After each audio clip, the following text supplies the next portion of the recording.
Hello everyone, and a very good afternoon to you. Welcome to Monza once again, as we're here with the Finale Mondiale weekend and the Ferrari Challenge and Race 2 for the combination of Trofeo Pirelli and Coppichelle drivers about to make it on track. It is the second race of the weekend and the final race, actually, of the 2018 championship season, because the racing tomorrow will be for the world final races only, the Gold Roof.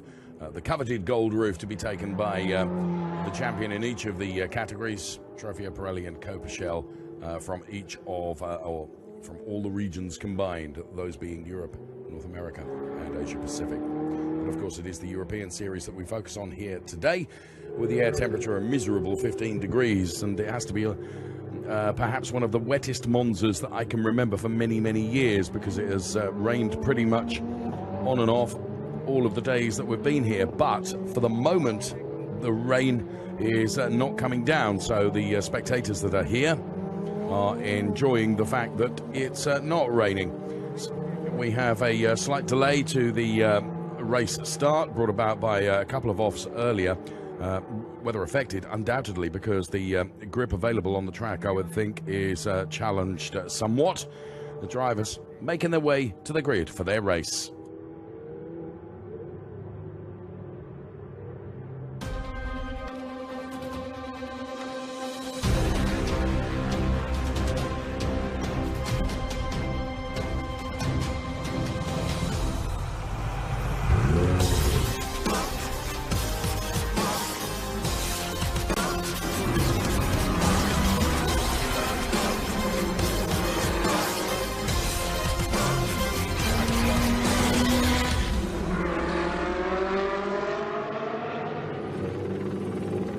When the Ferrari Challenge Europe cars took to the track yesterday, it was as the light dimmed and it became very dark, and the track conditions were quite similar to what we have today, I would suggest, in that it wasn't raining, but very much a wet track. Nonetheless, a number of drivers took the gamble to go out on slick tyres, and alongside me is official Ferrari GT driver James Collado, world champion at that. And I did question some of those drivers going out on slick tyres. I shouldn't think anyone will take the gamble today, James, will they? I doubt it. No, they'd have learned from yesterday. It was like ice out there for them. Obviously, the conditions didn't help. It was quite dark. It was miserable.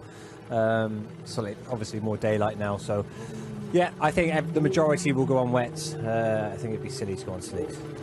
So the durability of those wet weather tyres going to be tested over the next 30 minutes, but the track is sufficiently wet that I'm sure James is absolutely right that no one is going to take the gamble and go with slick weather tyres for today's race. As a mindset, James, as a racing driver, when you get to the last race of your championship season, you want to go out on a high, surely, whether you're the champion, whether you're not the champion, as we can see. Some of your colleagues down there, Sam Bird and I think it was Davide Rigon was down there as well. Yeah, you want to go out on a high and do the best you can, even in the last race. Of course. I mean, you want to end the year on a high because you've got the off-season to relax. And I think it's quite important mentally to have a good last race as well. My last race last year was awesome. I just remember how good then the following year was. So obviously it's part of the championship, and it's almost, you kind of get a sad feeling as well that it's over. Yeah, but yeah. But it also a joyous feeling as well, because you get time to spend with your family, and your young family in particular. That exactly. Must be a very welcome part of the off season for you. Yeah, exactly, and holidays sometimes. Ooh. We just saw your boss down there, didn't we? The head of GT Sporting Activities, Antonello Coletta. Fantastic guy, and I love talking with him because, and I would imagine that he's a very, very good guy to work for, isn't he? Very, very good guy. My boss, so I need to be careful. Yeah, we've got you. Not going to say he's rubbish, are you? There is David Fumanelli.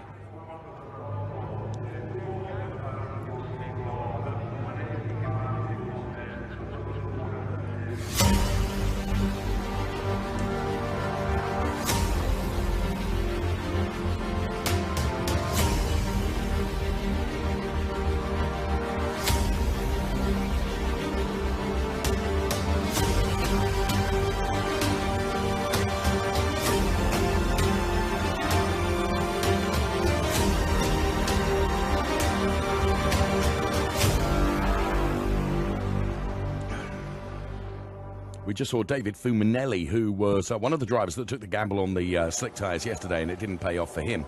And we were talking with James Collado about the closed season, the winter, if you like. Of course, Ferrari Challenge 2019, kicking off the European Series in Bahrain in February. So it isn't going to be long, is it? No, that isn't long at all, no. And what a place, what a track. I love Bahrain. They unfortunately took it off the wet calendar.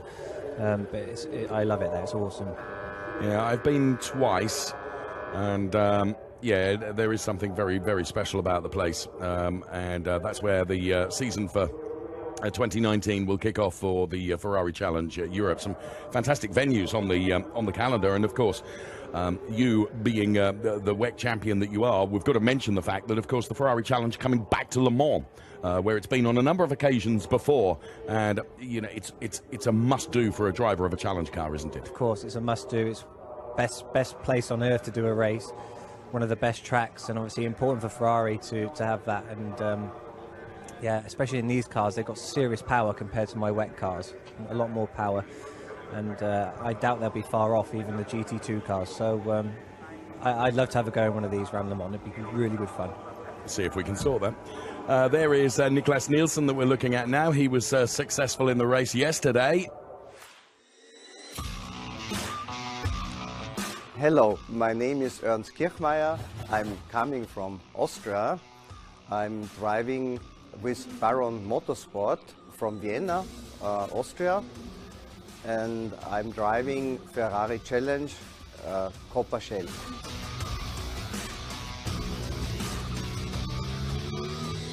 My Ferrari Challenge career was starting this year in Spa. For me, Ferrari Challenge is, of course, first of all, with beautiful, very fast cars. Also very nice racetracks. They all are very popular and more or less Formula One racetracks. And so I can meet a lot of interesting people, and on the other side I can really drive a very hard race. About Monza, I'm the first time here in Monza, so it's really difficult for me, this racetrack, because it's more or less a tricky racetrack, and till now I have to practice with a very strong focus to improve the lap times. But it's a fantastic racetrack in this park, so everybody likes it, the racetrack, very much, and for sure till the final I know everything what is to do.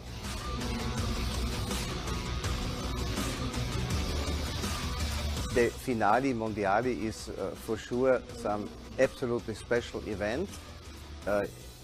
Here in Monza, it's a very popular racetrack, and the whole world more or less is here. So it will be very difficult, the race, because there are a lot of cars in competition. Yes, but this is the atmosphere, and this is the real final, world final. So come and enjoy the Finale Mondiale in Monza.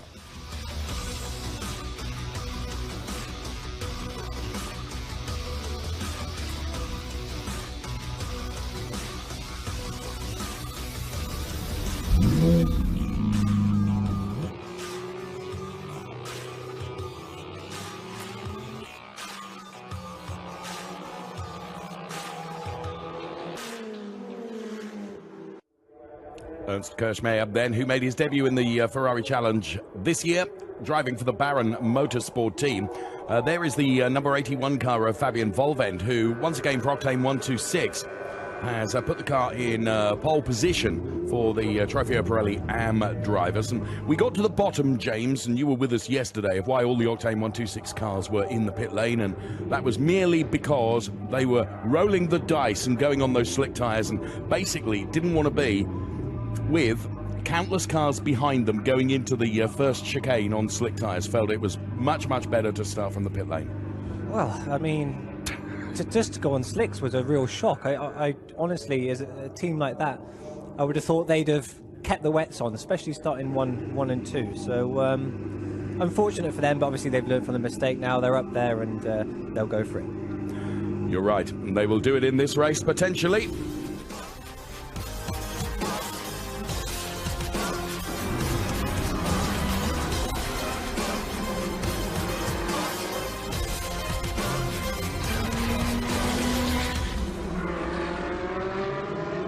So we combine the Trofeo Pirelli cars and the Copa Shell cars, and they're off on their formation lap. Another driver that we spoke about a lot yesterday, because he was on camera a lot, because he was so darn good, was Louis Pret.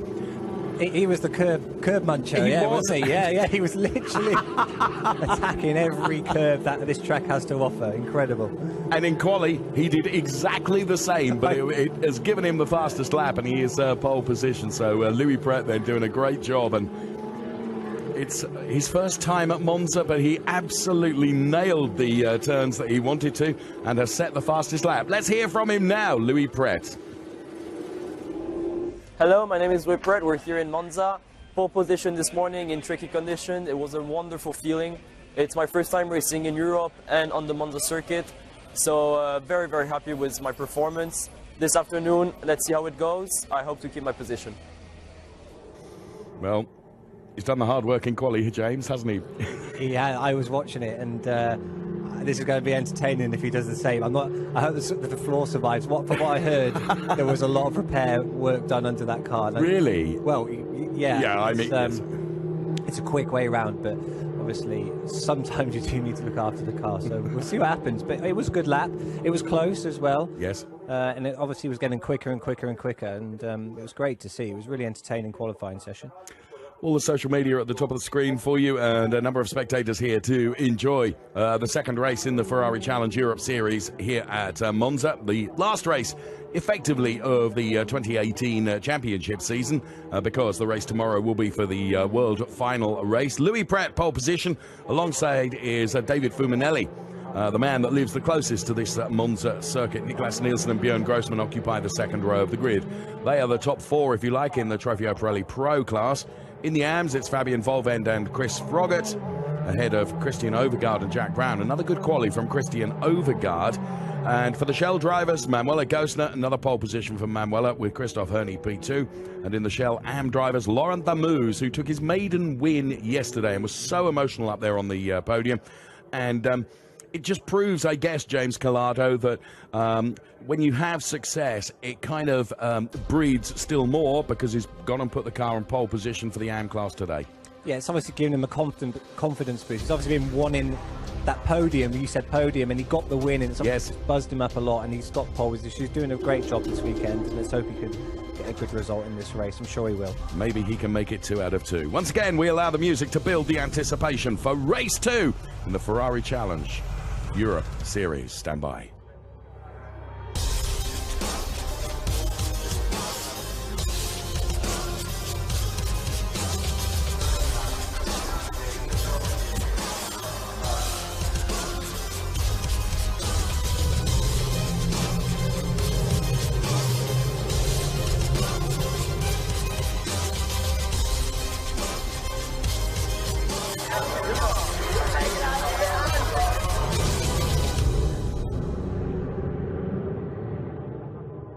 So the huge grid of cars make their way towards the lights, and when the lights go from red to green, we will be on and racing. 30-minute race to come from the mix of Trofeo Pirelli and Copa Shell drivers. They're heading towards the lighting gantry now, which is right at the top of your screen. The safety car has peeled off into the pit lane. It's the responsibility of Louis Pret and David Fuminelli to control the pace of this rolling lap. Let's go racing. Eric Prinot then on the outside, trying to move up from his lowly grid starting position. David Fuminelli and Louis Pret are absolutely side by side as they head into what is going to be the first chicane. And Louis Pret's car weaving under braking. David Fuminelli not able to make the corner, nor is Björn Grossman or Fabian Volvend. They've not made the chicane. And they come out now, probably having taken great advantage of that shorter way through the chicane, and various cars bumping all over the rumble strips there. on the exit of the chicane, but thankfully I don't think any damage and I don't think any offs, which I am perhaps surprised by. Henry Hassie then, he shortcuts there a bit like Louis Pret has been doing and moves up a place, but David Fumanelli is leading the race from Louis Pret. Then it is Björn Grossman, but I think that will be looked at, and now all of a sudden Eric Prinot in strife in the Dayglow yellow car that we can see at the back there, and Louis Pret is sticking with David Fumanelli here and not letting him get away with it. David Fumanelli then, who knows this circuit like the back of his hand, unlike Louis Pret, who does not.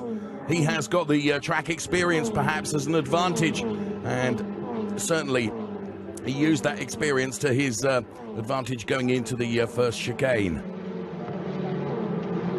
So for the first time of asking then, through the second chicane here at Monza, Niklas Nielsen, another driver, trying to move up the order as well. But there's a real three-way fight going on here for the potential lead of the race between David Fumanelli and Louis Pret and Björn Grossman. So there is Björn Grossman. He's on the outside of Louis Pret as they, for the first time of asking, are into the Parabolica. He thinks better of it, dives to the inside now. And Louis Pret seems to get very sideways there, James, and he's lost that place already. Yeah, it looked like they hooked it up on the inside. Looks like the grip's on the inside there. Very, very close. What great respect between his drivers. So close and not making any mistakes so far. I did see a little bit of debris at the first few corners. I was hoping that was going to be the barriers or the, you know, the bollards. I hope that was what it was. But yeah, awesome start. Well, under investigation is the situation between Eric Chung and Eric Prinot, which we didn't necessarily see on the cameras. Jens Liebhaus on the front end of his car locks up a little bit and Chris Robert goes through. Also under investigation is Martin Nelson in car number 13. What surprises me is that I've not seen anything yet on the race control screen with regards to Björn Grossman, because I thought that he did get an advantage at the start. Yeah, and we saw it yesterday, didn't we? A couple of the cars were cutting that corner, gaining an advantage call. That was a huge slide. He did well to hold that, didn't he? And we didn't see any action, I guess. So, I mean, maybe they don't see him as an advantage. I don't know, but clearly they got an advantage. But well, I thought so. Yeah.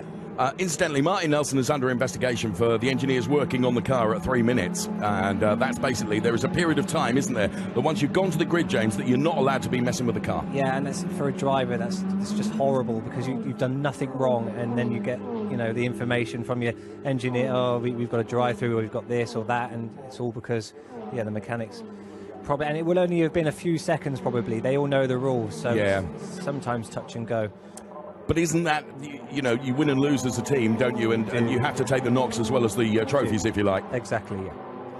So, David Fumanelli then is trying to stretch his legs and get ahead of the Björn Grossman. But Björn Grossman is sticking with him here, and all of a sudden, Fabian Volvend is fancying an opportunity here with Louis Pret. Now, he got it very sideways going through this turn on the previous lap. Did manage to hold on to it, as James has indicated. Clearly the grip is on the inside, and here comes Fabian Volvend now, almost alongside Louis Pret as they head now onto the start-finish straight, and they'll be heading up towards the first chicane. And Niklas Nielsen is trying to come through at the same time as well. So Fabian Volvend will have the inside going into the chicane. That does become the outside towards the mid of the chicane, but I think she's got the job done and managed to scrub the speed off and brake sufficiently. She got the overtake done. This in replay then was Eric Chung and Eric Prinot. So looked like Eric Chung just nerfed Eric Prinot a little bit and sent him out into the gravel. Yeah. I mean, they were pretty side by side, but what I think happened was he got caught on the curb and then probably just knocked his rear end, and that's what caused him to go off. Oh, drive-through penalty, car 13. So, and that's what you were saying, you know, Martin Nelson has picked up that drive-through penalty through presumably no fault of his as a driver. A big one. Oh, that is a big one, and that is the 172 car that is off there. That's the car of Giuseppe Ramelli, who was in the wars a little bit in race 1 yesterday. Well, he's in the wars big time, and the safety car has been called for. So this, for Björn Grossman, will be a real opportunity, won't it? It will, yeah. Had looked like quite a big impact, so I hope he's okay. The one thing we've seen, James, perhaps here we'll reveal what happened. Oh. Yes. Yeah, he's just lost control under the brakes, hasn't he? And what sort of speed would he be doing there before he... I mean, he just started braking presumably, Yeah, he knocked off a few kph just before, but it looked like he just got it a little bit wrong, rear locking maybe. I don't think it was that fast. Okay. I wouldn't know a speed, but it wasn't top speed. No.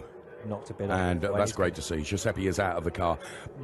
The integrity, the safety of these cars is remarkable, James, which I know that an awful lot of the Ferrari drivers, when developing the new challenge car, the 488, when it was introduced, lots and lots of people like yourself, drivers, had quite a lot of input into the car. Yeah, I started with a 458 in 2014, and I had quite a big off in Le Mans in qualifying.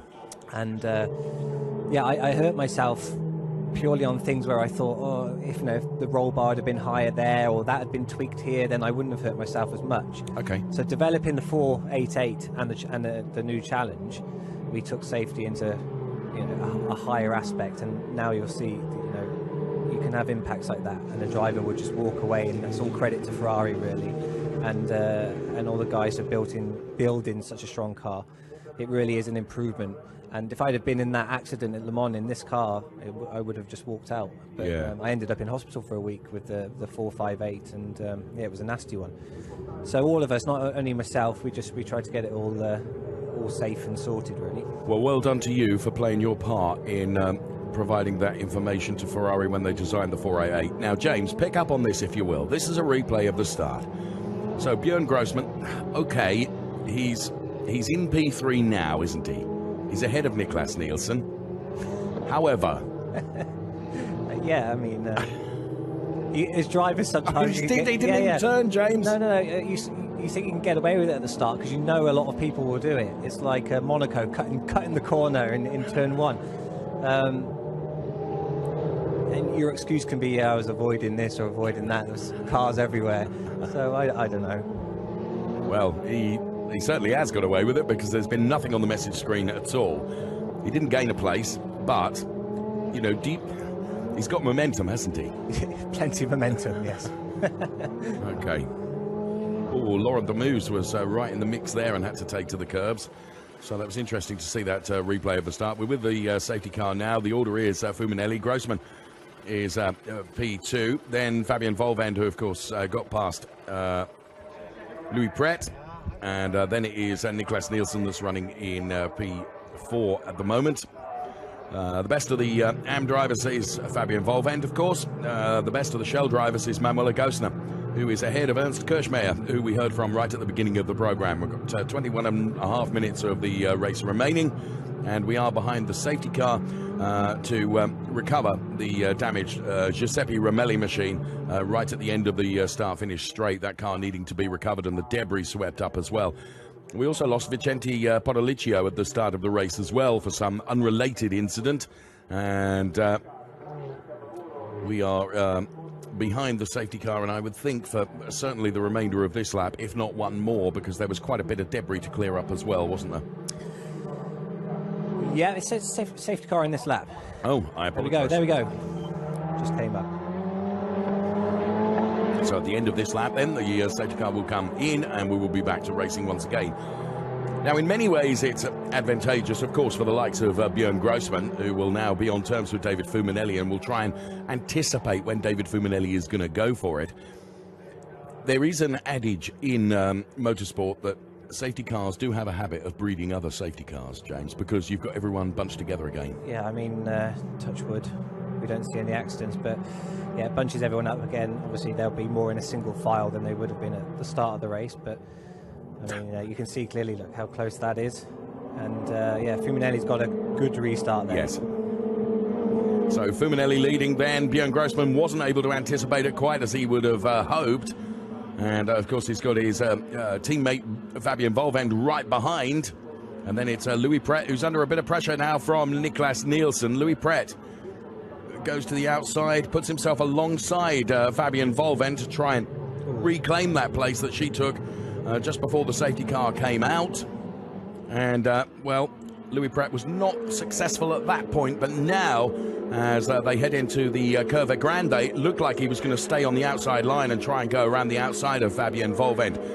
I think you'd have to be very, very brave to try that, and indeed that has not only has it failed, it's also opened the door to Niklas Nielsen, who appears to have gone through now as well. So Louis Pret then has dropped a number of places. From pole position, he now runs in P5. So, and all over the back of Fabian Volvend is Niklas Nielsen. The debris that's in those cooling ducts at the front. Yeah, I saw that, and I thought actually these cars are really sensitive to that. I mean, look there, it's complete. Oh, well, we missed it out of shot there, but it's completely full. I mean, there'll be no air getting in there, and the engines might suffer here. Yes, you know, those are critical vents, aren't they, which provide the cooling to the engine. Yeah, and not only that leaves a problem in the radiators, but you see all the cars braking on the inside. And it's purely because all the residue off the trees is on the edge of the track, and there's more grip on the inside than there is the outside. Okay. Well, I'll tell you what, Grossman has found the hurry-up pedal here because he is really pushing David Fuminelli now. They go side by side. This is for the lead in the race. David Fuminelli on the left-hand side of your picture. To the right-hand side of your picture is Björn Grossman. They both brake going into the turn, and Grossman now, and it's almost the entry to this parabolica, James, where you can begin to set up an overtake, isn't it?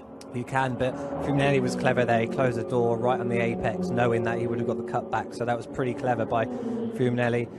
Grossman's obviously got the toe now down the straight. Interested to see if he goes on the outside or not, which he is. Last of the late breakers, I guess. So Fuminelli braking, Björn Grossman braking as well. And again, Fuminelli made that car very wide, didn't he, going in? Which he's right to do that, isn't he? Yeah, he's got the perfect right to do that. So Fuminelli continues to lead from Grossman, who is P2. Niklas Nielsen coming under a bit of pressure once again from Louis Pret now. He managed to get past Louis Pret, but Pret coming back at Niklas Nielsen now, which means that Fabian Volvend potentially can get up the road and escape a bit, although it would appear Niklas Nielsen has come back at her now.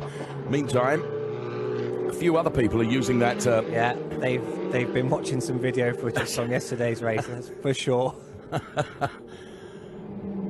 Nielsen all over the back of Fabian Volvend. We're staying with Björn Grossman at the moment as he's chasing down the David Fuminelli car.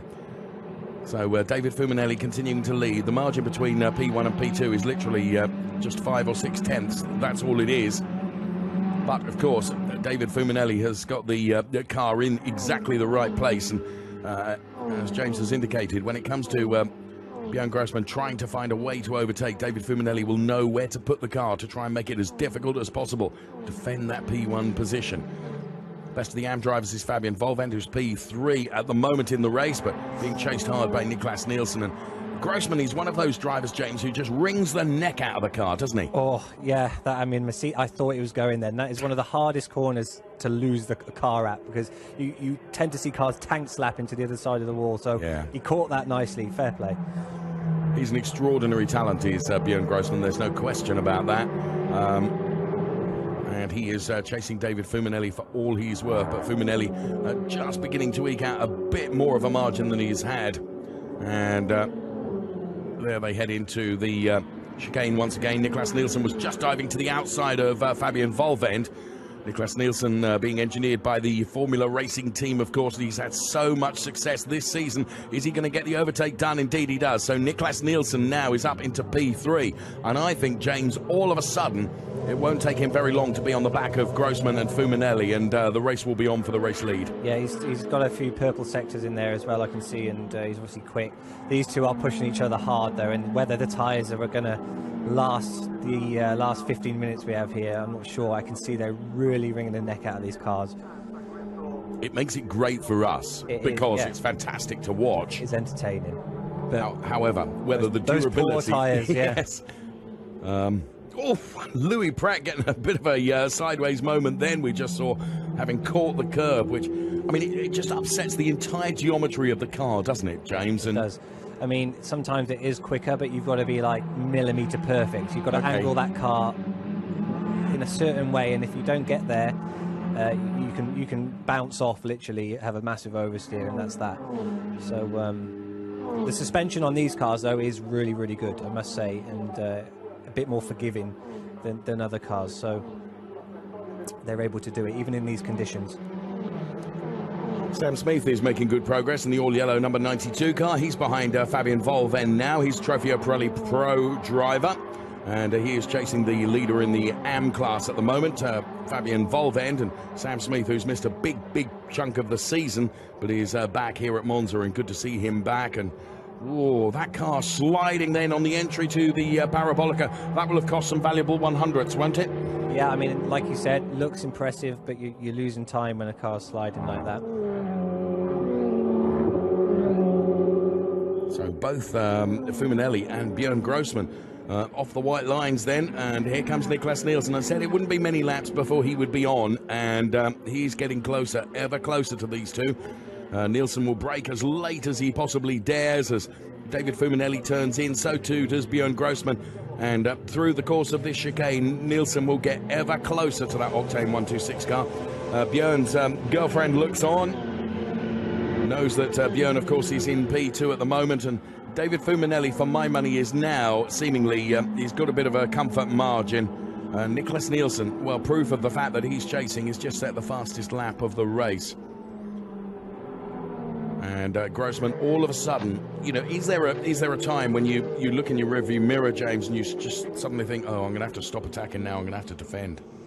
Yeah, and even sometimes when you realise you haven't got the pace, sometimes there's no point even defending, because you know there's a couple of guys behind that person, and your real target is to try and score as well. Oh, spinner. That's Rick Lovett in the 112 car. Oh my goodness, that was very good avoidance by Christian Kinch.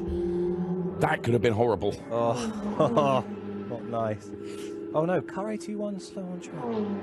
So that's Fabian Volvend, isn't it? Yes, she's dropped. Yeah, she's dropped down the order.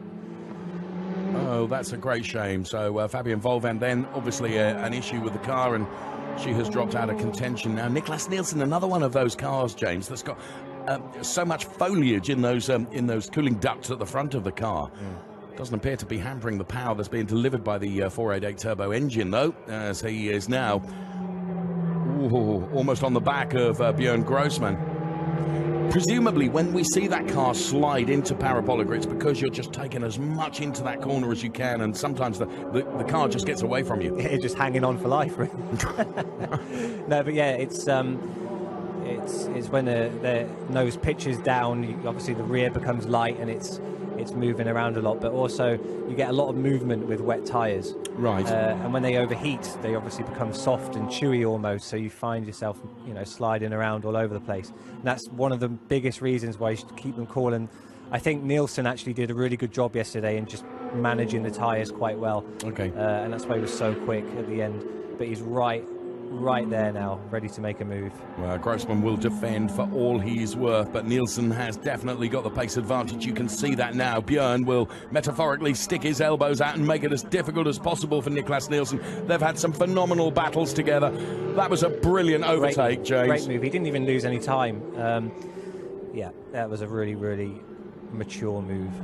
Interesting to note, and perhaps reinforcing what you said earlier, sometimes you just think, you know, if the car behind, you know it's got the pace, there's no point being too aggressive in your defence, because it's not going to pay. You know he's going to overtake at some point, so your real race is the guys behind him. And it happens sometimes. Sometimes it's out of your control if you've got overheating tyres, things like that. So it's like damage limitation. Or Sure. 10 3/4 minutes left in the race. Nielsen now P2. He's 2.6 seconds down on David Fuminelli. I reckon he can do it. Do you? I reckon he can do it. There's that small Great British pound between James and me as to whether he can do it. So the new leader then of the AM class is Chris Froggatt. So in P6 in the race overall, just behind Sam Smith, who's running in P5. Grossman getting closer to Nielsen on that occasion. Nielsen, who's got, as I say, that 2.6 seconds to try and chase down David Fuminelli, who's, well, you can see the top three in one shot here. Here is David Fuminelli. The local driver then lives in Lesmo and really knows this place. And when I interviewed him yesterday afternoon, he was saying that as a kid, you know, he used to come into the Monza circuit through the holes in the fence because he couldn't afford to buy a ticket, and Niklas Nielsen chucks the back end of the car out, and that's, you know, what inspired David Fuminelli to become a racing driver. That's what he so wanted to do, and as he says, it's something very special to be able to race at this particular circuit, which had such a momentous drive for him in terms of his career. What was it for you, James, that determined the career path that you have been so successful in? Since I was a baby, really. I mean, motorbikes, quads, even at like 3-4 years old, I just used to love anything with an engine. And okay. Well, unfortunately for my dad, I started to become good in karts, and yeah, he helped me a lot, and started to win races, and then ever since, really, just climbed up the ladder. But yeah, I mean, the most enjoyable part of my racing, it was when I first started, because it was almost no pressure, no politics, nothing like that, and they were good times. So. But yeah, like Fuminelli, it's trying to sneak into tracks and things like that. As a kid, you always just wanted to see cars. So earlier on in the year, I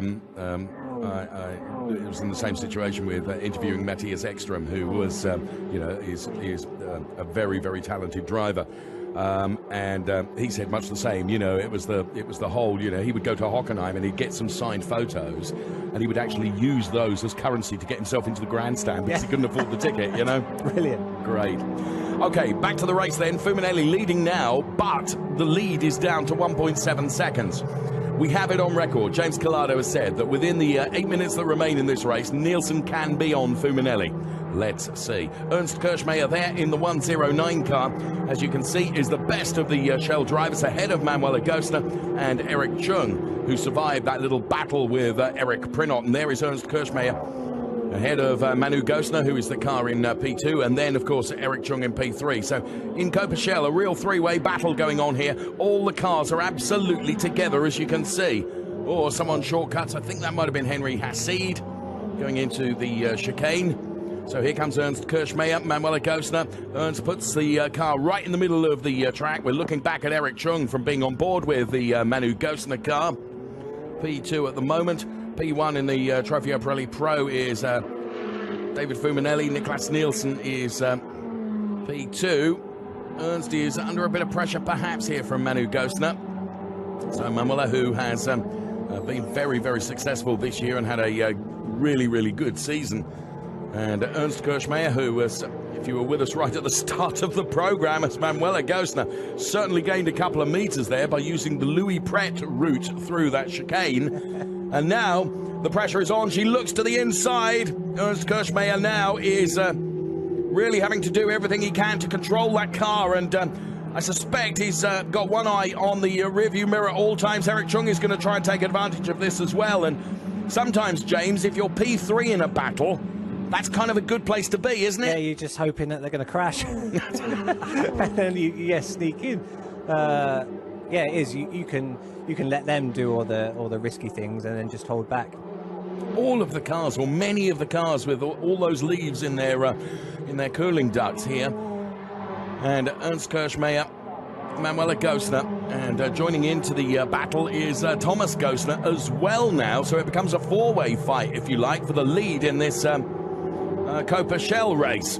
Ernst Kirchmayr, though, for the moment, appears to have everything under control, and whatever Manuela, who, of course, is a very, very feisty driver, whatever she's able to throw at Ernst Kirchmayr at the moment, he appears to have the answer for it. She goes very wide. Does that allow a window of opportunity to Eric Chung? She'll try and get a slingshot off this Parabolica turn and give her a slight pace advantage potentially on Ernst Kirchmayr as they head in towards the first chicane here at Monza. The track's really drying. See a dry line, especially middle sector. It's pretty much drying out a lot. It's close. Eric Chung, very late decision to move to the inside, and Manuela now on the inside. Oh, little love tap between herself and Ernst Kirchmayr, and here comes Eric Chung. We don't want any love taps there. Oh, my word. Rearview mirror gone. But Manuela Gostner, now she has got past Ernst Kirchmayr, is up the road. Car 47 is going to get a time penalty at the end of the race. That's Henry Hassid, who's had track limits issues all weekend long, it has to be said. And Thomas Gostner pushing Eric Chung for all he's worth to try and move into that P3 position. But the new leader in Copa-Shell then is Manuela Gostner. was quite a physical overtake, James, but it was fair, wasn't it? It was okay. Oh. And now Eric Chung goes through as well. So Ernst Kirchmeier, he may even lose this P3 place because Thomas Gosner looks very lively as well in car number 161. He's currently in P4. We're into the final 4 minutes of the race, and the lead up front. 1/10.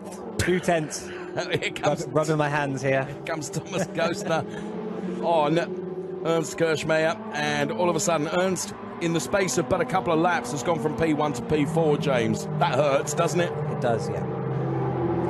How much of that do you think is down to the... Everybody tells me, even before we get to that, let's talk about this battle, because to my right-hand side here in the commentary studio, the learned James Collado said Nielsen could be on him before the end of the race, and has been prepared to bet me £1. I thought Fuminelli would be able to hold on. However, they are really close now. Just 3/10 between the two of them, with 3.5 minutes of racing left. He's going to have to try blooming hard, and he's got to do it now. And oh, here we go. Show it. I mean, from what I can see, love that corner. Oh, Nielsen really, he's looked after his tyres better, hasn't he? Yeah. From what I can see, Sector 1 is still damp. Okay. And Fuminelli's able to hold him off. But as soon as you get to this drier sector, look, where the track's drying out, it seems that Nielsen is got an advantage. So he's there, but he's obviously got to make the move. So whether he risks an almighty lunge or not, I don't know. Well, if it was me, I'd go for it. You'd go for it? Yeah. Nielsen, of course, wants to keep the car to take part in the World Final race tomorrow. He was ineligible for that last year, but this year he can. So he doesn't want to bin it. But equally, you're a racing driver, and P2 is no good to you. You want to win every race, don't you? Yeah, of course. And he might have an opportunity here. He got a better exit there out of Ascari, so he's got a good toe now. Is he going to go to the outside? Oh. Is having a go, isn't he? On the limit. Will he stop it in time? He's trying to do the cut look. Yeah. Now, whilst all this is going on, we have a battle going on in Coperchel as well, but David Fuminelli and Niklas Nielsen here, heading up towards the first chicane once again. And this is the last lap. It's now or never, Mr. Collado. Oh. So David Fuminelli is going to make this car as wide as possible. See, he just loses a little bit in the first sector. Yeah. So he's got a good gap there. Fuminelli now up to 4/10 over Niklas Nielsen, who's thrown absolutely everything at it, but he's going to probably or potentially run out of laps here. Nielsen won't be done until the checker flag is out, though, that's for sure. He will do everything he can. Here they come into the chicane now. Nielsen bouncing the car. The leader is David Fuminelli. This was Thomas Gosner with a tap on Eric Chung, and that left Eric Chung's car in a very, very vulnerable position on the entry there. Here comes Nielsen again. Fuminelli trying to control the car. Fuminelli, the leader in pros. Chris Froggatt, the leader in Pro-Am. The leader in Shells is Manuela Gosner. The leader in Shell-Am is Murat Kuhadaroglu. Here comes the live gap between the two of them then. It's nothing, but track position is everything. And at the moment, Fuminelli's car is ahead of the Formula Racing car of Niklas Nielsen. Oh, this is close. So Nielsen now... Fuminelli is protecting that inside line, isn't he? When does Nielsen dive to the outside? It's now. Fuminelli lets the car drift. Oh. Niklas Nielsen, that's compromised him. He's got it. Fuminelli's got it. So, as they head towards the checkered flag, surely David Fuminelli has done enough. Niklas Nielsen uses all the opposite lock he can to try and control the car. But David Fuminelli wins from Niklas Nielsen. Then it's going to be Björn Grossman that takes P3. Well, defending like never before for David Fuminelli, but he did it. Louis Pret, who started right at the front of the pack, ends up banking P4. Then it will be Jens Liebhauser and Sam Smith in the all-yellow car, although Smith under pressure from Chris Froggatt right at the end. Chris Froggatt leads the and wins the AM race ahead of Henry Hassid. Then it's Jack Brown and Thomas O'Rourke. And the best of the Shell drivers is going to be Manuela Gosner ahead of her father Thomas, and Ernst Kirschmeyer then in P3. Christian Overgaard heading towards the line now. He takes P4 in the Trofeo Pirelli AM class. So Manuela Gosner then a winner here at Monza. And the Ineco MP team there celebrating on the pit wall. Team engineered by Massimo Pepe, and once again Team Zenith Scion very happy as well.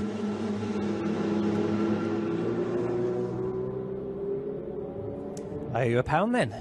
There we go. Never thought I'd hear that.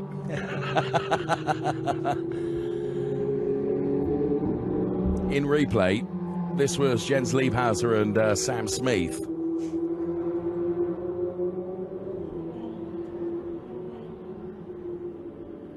I always think that Jens Liebhauser's car, it's the livery actually that makes it look very battle worn, but actually it isn't. It's as I say, it is it's the livery of the car.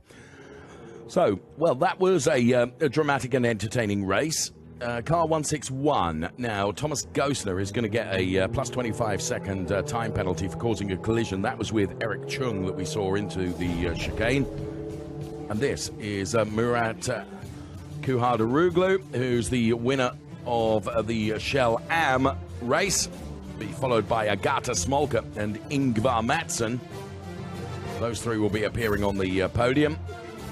The Shell winner is Manuela Gosner for Ineco MP Racing. Trofeo Pirelli AM winner is Chris Froggatt then, the British driver who sealed the championship with many rounds still to go. And the winner, of course, of Trofeo Pirelli Pro, David Fuminelli.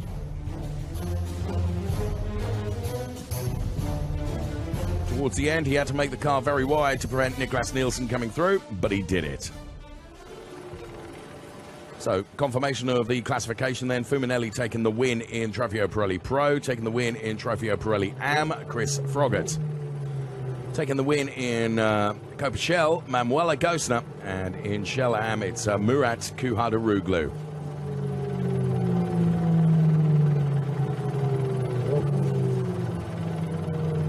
That's a great shot. This podium at Monza, James, because it's right on the track, it's something very, very special, isn't it? It's amazing. It's it is the best podium you can have. You literally overstand the straight at Monza. It's a great view. Lucky enough to have been on it a couple of times, and yeah, you see it on all the Formula One and things. They all come running down the track, and yes, it's such an atmosphere. Brilliant podium. So jumping out there, Manuela Gosner then is congratulated.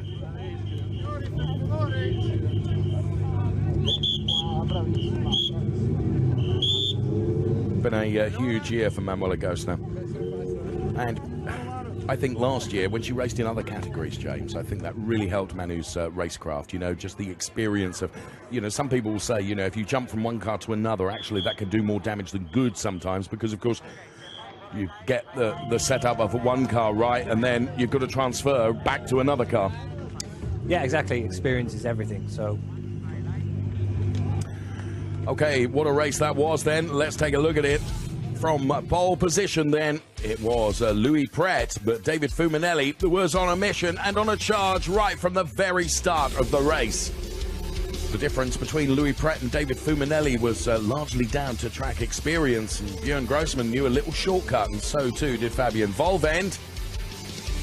Louis Pret then losing out, going around the Parabolica, did well to hold on to that at the speed that he was doing. Unfortunately, we saw Giuseppe Romelli make contact with the barriers. He walked away from that completely unharmed, as you can see. That brought out the safety car, which of course bunched everyone up once again. That meant, or could have meant, that David Fuminelli was going to be under pressure from Björn Grossman. But the assassin behind that was really making moves was Niklas Nielsen, even at that point. Murat Kuhadaroglu was having a real battle with the car of Agata Smolka, and we look back from Manuela Gosner because she was in a fine fight with Ernst Kirschmeier. Very brave and bold going through the chicane, and despite the door mirror being clunked off Ernst Kirschmeier's car, the important thing was she made the overtake stick. Thomas Gosner tried a completely different way of dislodging the opposition ahead, but in the end it would be David Fuminelli that would be victorious over Niklas Nielsen, and Manuela Gosner would take the honours in the Shell class. That gives you just an indication of how special this Finale Mondiale event is here at Monza. The entire paddock taken over by showrooms and shops and historic racing cars from Ferrari as well. How much Italian do you know? Enough to know what that, that was, which I can't say on air. Right. Thomas Gosner not very happy, I'm guessing. No. Okay. So, a confirmation then of the Trofeo Pirelli Pro drivers, Fuminelli, Nielsen and Grossman. The cars drivers we'll see on the podium.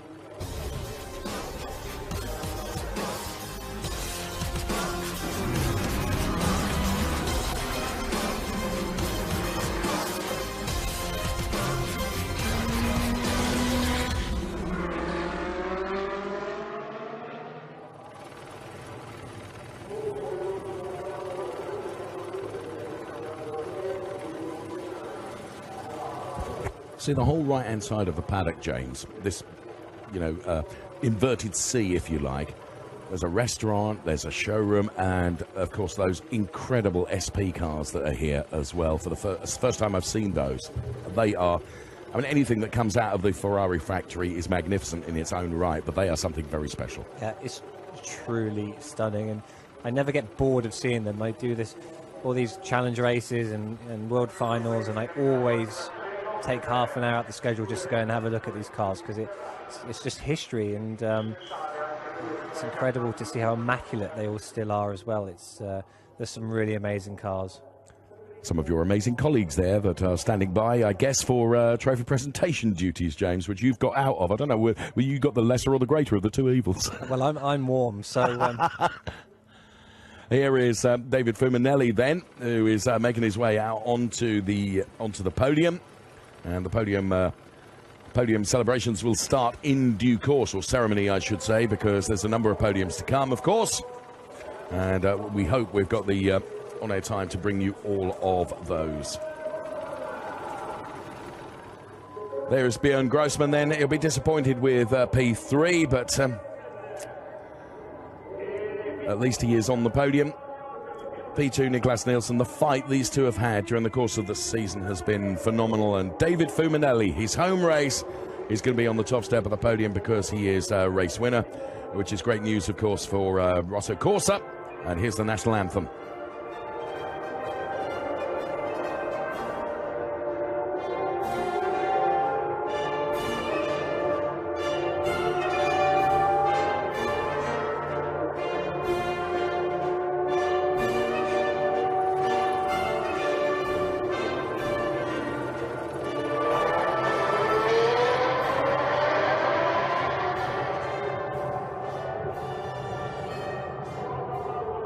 So the anthem plays out then, and stand by for the trophy presentations then.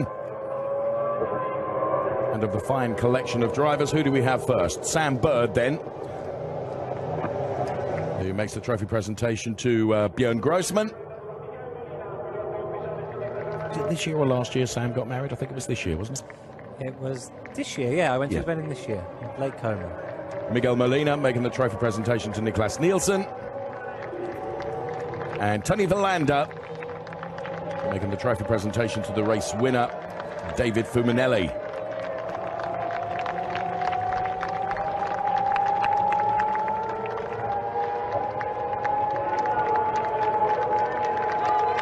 And Formula Racing represented by Niklas Nielsen, but of course Rosso Corsa represented by the race winner David Fuminelli. And Teo Meyer from Pirelli Motorsport then making the Pirelli trophy presentation to David Fuminelli. Rosso Corsa, of course, picking up their trophy as well.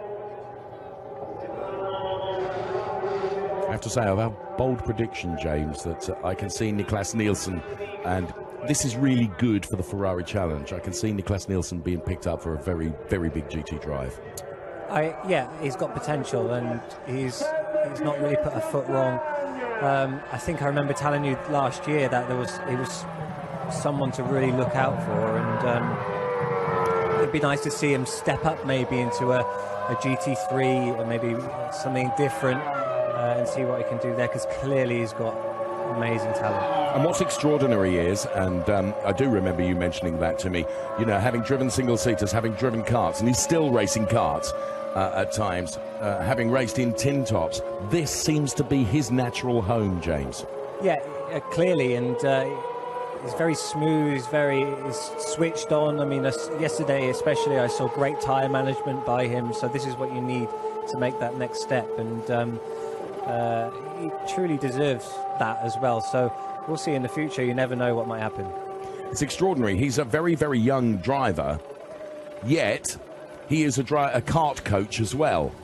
So his coaching, you know, it seems almost ridiculous that someone so young can be coaching other youngsters, but he does. And Johnny Lawson, who of course is a very successful GT driver in his own right, his son Conrad is one, if you like, of Niklas's pupils. 282 points he finishes the season on. I mean, that's an incredible margin over Björn Grossman in a championship which is so close. So close, it's almost like a domination. Yeah, he's done a great job, as has Chris Froggatt. He's done a great job as well. And what I find amazing about Chris Froggatt, and I apologise for Thomas O'Rourke there, I apologise for my repetition, is with, you know, Chris Froggatt, he's come into this with so little racing experience, James. He has, and he's one of the standout workers for me. You can see him around the paddock putting that little bit of extra effort into trying to find out where he can improve, where he can go quicker, he's fitter, all those little things which have made a big difference. National anthem then for Chris Froggatt.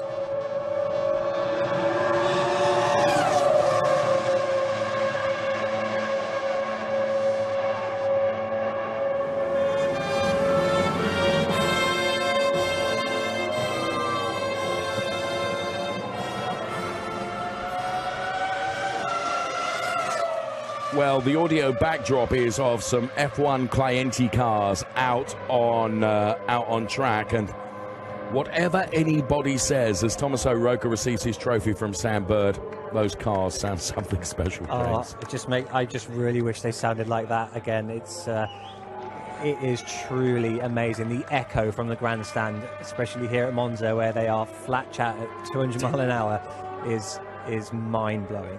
Jack Brown has received his trophy from Miguel Molina, and now Tony Villander presents Chris Froggatt with yet another race winner's trophy.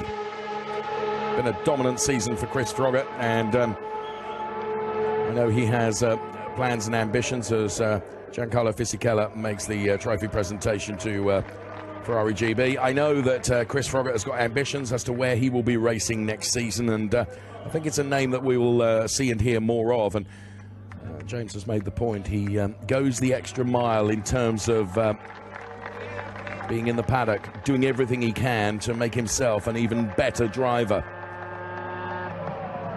And the thing I mentioned yesterday is you look at Chris today, who looks very different on the podium than he did right at the start of the season. You know, he's taken fitness very seriously, hasn't he? He's taken everything really seriously, and it's shown. I mean, he's absolutely killed it this year. Yes. In terms of points, dominated. So hard work pays off. Clearly. There is a direct correlation, isn't there, between the effort you put in and the luck that you have, and Chris Froggatt has seized all. And there, look at that domination, 273 points to have 142. That tells the story itself, doesn't it? Yep. So there we have the Drivers' Championship for Trofeo Pirelli AM. So with both of the classes of Trofeo Pirelli podiums, we now turn our attention to Coperchel, where we'll see Manuela Gosner, Ernst Kirschmeyer and Eric Prinot on the podium for the Coperchel drivers. Be Manuela Gosner's second overall race win this season.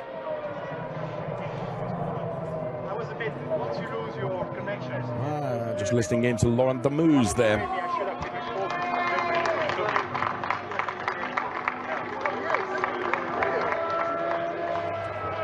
Michele Mambrelli is the man that you can see there in the Ferrari blazer, and I'm sorry to say, he uses me as his English language tutor, which is perhaps an error.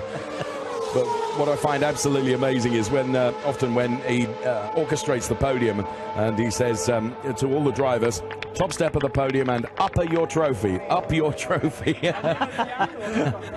which of course it should be lift, Michele. So he's gone from up to lift to now rise your trophy, which all of which are correct. But Thomas Gosner, Manuela's father, watches on. Of course, he picked up a penalty. And Manuela's national anthem plays out.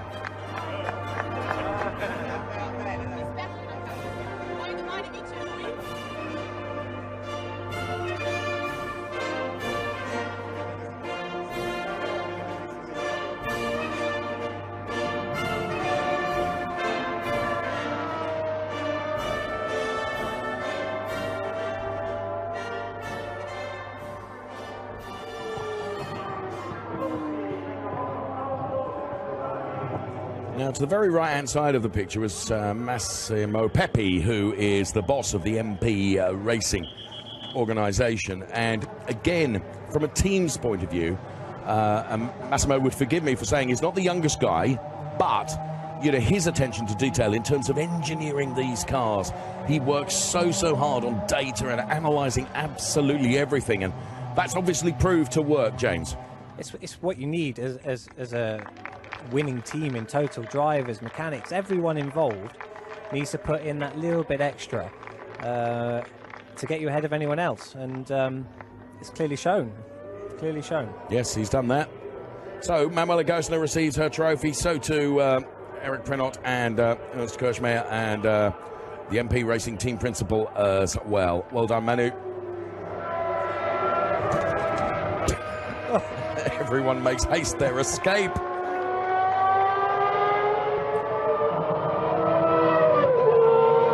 And there you can see the car that delivered the top step of the podium. Manuela Gosner then, the MP Team Racing, was victorious once again this season. In the Drivers' Championship, Christoph Herney on 173.5 points. Wins ahead of Eric Chung and Manuela Gosner in P3, the Copachel Drivers' Championship. Christoph Herney from Team Zenith Sion. And in the AMS, the classification, Murat Kuhadaroglu, who's going to be on the top step of the podium with another lady racer, Agata Smolka, alongside, and Ingvar Madsen, which I hope Ingvar will do his little dance on the podium, James, because it's a good one. I've not seen the little dance. Trust me, you won't be impressed. Okay. Oh, I got my hopes. I thought, yeah. There we go. Come on, Ingvar. Never lets us down. Brilliant. They're such lovely people. They really are. And Agata Smolka, Aggie, is on the podium, and here comes Murat Kuhadaroglu on the top step.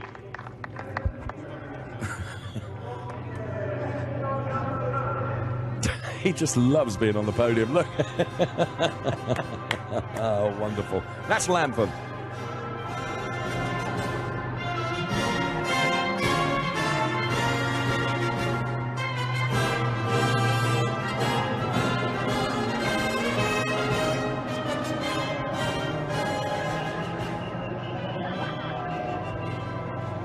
So the shortened version plays out for Murat Kuhadaroglu. This our final podium. And here comes Sam Bird once again to make the trophy presentation to Ingvar Madsen.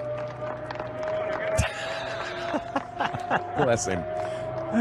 And Miguel Molina to Aggie Smolka.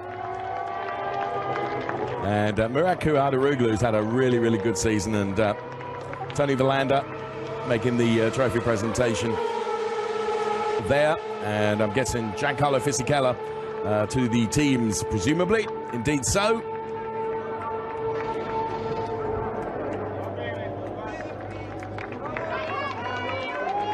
And everyone gets together for the photographs.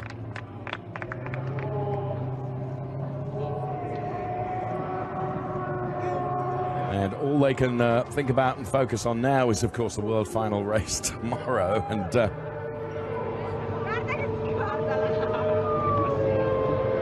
there we have the Murat Kuhadaroglu car, of course, driving for Kessel Racing, the eponymous team led by Ronnie Kessel. Whoever, if there was a James Bond villain, Ronnie always, in my opinion, looks like a James Bond villain. Murat Kuhadaroglu closes the championship on 208 points. Ingvar Mattson on 171 and Alexander Nussbaumer on 170.5. James Collado, thanks as always for joining us on air. We'll see you for the world final races for Europe tomorrow.